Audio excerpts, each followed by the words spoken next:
Good afternoon, good morning, good evening, wherever you are. We are glad to be here. We are happy to have you. It's been a minute. We are grateful to God for the days, for the light, for the rain, for the sunshine, wherever you are.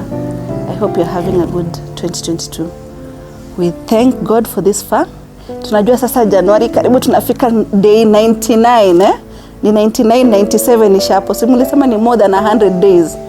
Sasa tunaangalia February. February ni fupi. Hata nafikiri inakuanga na kama 14 days umemaliza nazo. About 14 days. Itakuwa Valentine's February. Wewe kwanza umeanza kusalimia watu kwa hiyo inbox yako wenye nakwambia hi. Zile dates zenye ulikuwa organize tulisema uende, umeanza kuenda. Zile 10 bob tulikuwa tunafaa tuanze kusave. Mimi nilianza, wewe ulianza.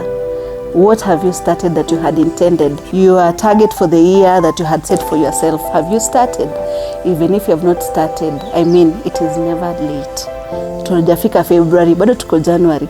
So anza tu, anza kusave, anza kudiet, kunywa maji, anza appreciate nature, anza appreciate friendships, show up kwa zile baby showers, show up kwa zile rurashio. I mean, we have decided that we are going to be deliberate in the things we are going to do this year. We are going to be intentional about our relationships, friendships, even za ukoo. Tumeanza kuwa very intentional. Tumesema life has been hard, it has been difficult. People walked with us anyway. We walk with people. And we have said that life also has become very short. Unaamka asubuhi mtu hayuko. Unaamka asubuhi rafiki yako alienda. Unaamka asubuhi you can no longer call anymore. So we have said we are appreciating things that we have, and we are appreciating the days that we have, and we are appreciating the people that are in our lives. So again, I have a poem for you. It is always I'm always anxious to read the poems that I've written, and I'm just hoping that in a way or the other they touch your lives, that you can resonate to some few words, you can resonate to the things that we talk about, and how we hang out, it is never in vain. Sindio? So this one is love a beautiful thing? Is love a beautiful thing? Sipi inalingana na what side of the coin that you are looking at it from. I know that there are people even who have very toxic parents. So we know that parents are supposed to be loving their children immensely. So in such situation, is that love a beautiful thing? There are those people who are in love with, there are people who are going through love that is forbidden. Maybe their parents don't want their spouse. And these people are in love. Just maybe because they are coming from a different tribe, a different race, a different religion. So is that love a beautiful thing? It also depends with the way you're looking at it. And as much as we also don't want to talk about it, there's also the rainbow love. Is that love a beautiful thing? So yeah, basically this is just a poem about love and how you look at it from what side of the coin. So yeah, it has been said and sung. It has been sung in all dialects. It has been written in all languages. It has been stated to a point it is a cliche. But I am left to wonder, is love really a beautiful thing? People hear each other of love. People hurt each other for love. People hurt themselves in the name of love. People kill each other or themselves for love. Children lose lives caught in between love. Homes are broken in the name of love. It makes one wonder, is love really a beautiful thing? They say love is God. It is said God makes all beautiful in His time. What beautiful thing is there in love that hurts? Is it still beautiful in forbidden love? Forbidden by who or what? It is still love. How then is it still love? How then is it still God if the love can't be? We are still trying to understand. Is love still a beautiful thing? What is your take? Have you been in a position where your love is not appreciated? Have you been in a position where love hurts you? Have you been in a position where you are hurt by love? Have you been a victim of an understandable love? Have you been in a position where you think love is toxic to people? I have seen growing up, or rather even in my adult life, where people really hate each other, and tomorrow they are confessing love. Where someone kills another being and they say they just got hurt, or they thought, or they think, or it is, and life is lost. Where a child is no longer being raised by both parents because of decisions that a supposed love happened. An affair maybe, or an abusive relationship, or a narcissistic relationship that just made this family never to be what was intended by God. I've seen in religions where you decide to go that way, then you cease to be family. You cease to be acknowledged. You cease to be loved, basically. So when it comes to a position where love has to be chosen, you have to choose something over someone. Is it still love? Where I have to choose my family over my love. Is it still love? If I don't choose, was there love? Was it still love then? If I'm supposed to be changing my religion to confess or to confirm my love to someone, is it still love? Or rather, was God amidst that love? Or is it worth love? Okay, let's say now we don't follow our hearts and we decide not to go that way. The people coming in after that, are they finding a whole person? Are they loving the person that they're finding? Is it still love? We have been told about God being for us, and God being amidst love, and God being love. So imagine how you are supposed to be loving if you have to change the way you worship, if you have to change the way you serve God, the way you know or the way you feel. I want to use this. Please, I'm not taking sides. I'm going to use this example of where a Christian girl falls in love with a Muslim boy. Is that still love? If her parent, maybe, let's take this Anachaya, is a man of God or serving in the pulpit, and then here is his daughter who has to maybe become Islam for her to find love. How is that? How does that sit with you? What will you take that? Is that love? Or are we going to say that God is not amidst that? What is your take? Have you been in a position where someone has to choose between their family and the family they are marrying into?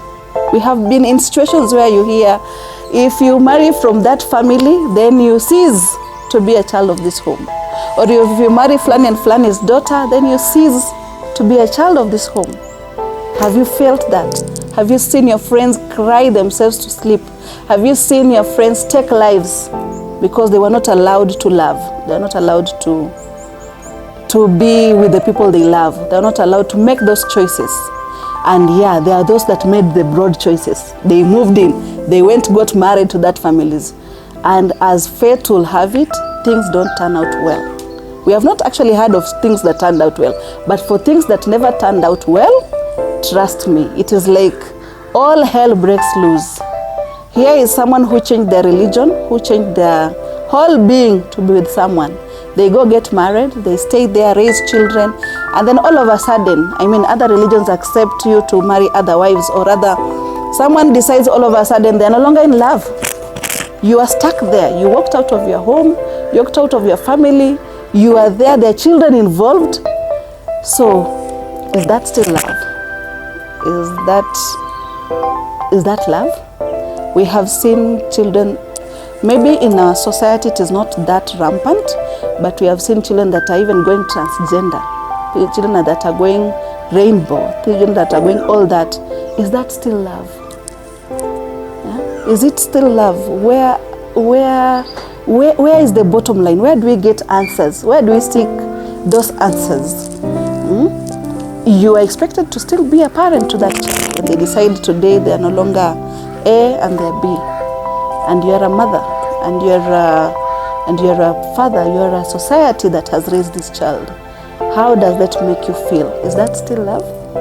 Or are you still, in love, or whatever it is. It is very controversial how love has been labeled, how love has had a lot of boxes put in it, all that.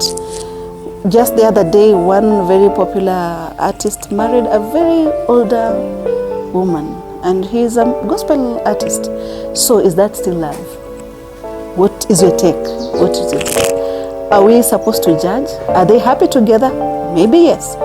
Are they okay with their choices? They are very much okay with their choices.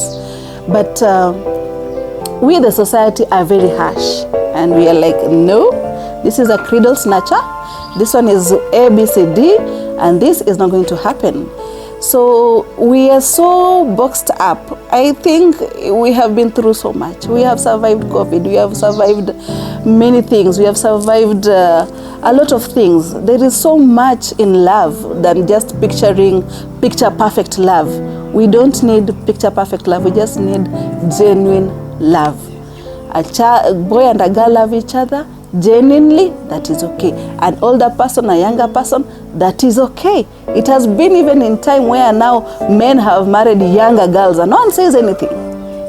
And please, do not throw stones at me. I am not taking sides. I am not even there. I'm just trying to see the context of love.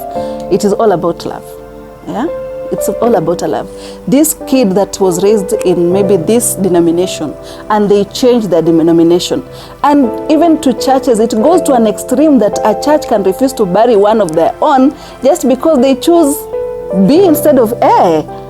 How can we be so controversial, people of God? And we are there in color, and we are there preaching the word. We are there labeling ourselves as God's image on earth. Are we going too far? Haven't we stepped God's boundaries? Hasn't God taken us even when we are in filth, when we have sinned beyond everything? But He still loves us. Who are we to judge? Who are we to gauge love? Who are we to put a bottom line of love? We are not in a position to do that. We are just supposed to pray for God's understanding, to pray that we find each one of us love, genuine love, that we can say clearly even before God that this is what we were looking for, and not be judged, not be condemned for it. It is so too much in this society. People are killing each other. People are committing suicide. It's time for us to stop and just take 2 steps back and see where we are going wrong, where we as friends are going wrong. If my friend decides to take a position I don't like, that is her choice. It makes her happy, that is her choice. Why should I then cut her off? She's already going through a forbidden love or an accepted love. So the least I can do as a friend is just to let her be there when she's going through all that, or he's going through all that. She will find themselves anyway, anywhere. But at the end of the day, I think, as people say, it's rather that you live this one life and live it to the full. And just finding love amidst it all, it's the icing on the cake. And finding genuine love is all that we all need. Otherwise, children won't be thrown everywhere. Otherwise, people won't be killing each other, because we will have genuine love. A neighbor won't be turning against another one. We are now approaching elections. God, do we have love? Do we have enough love to take us through the elections? Or are we going to turn into wild animals, just trying to kill each other because of a politician? I mean, we are suffering together.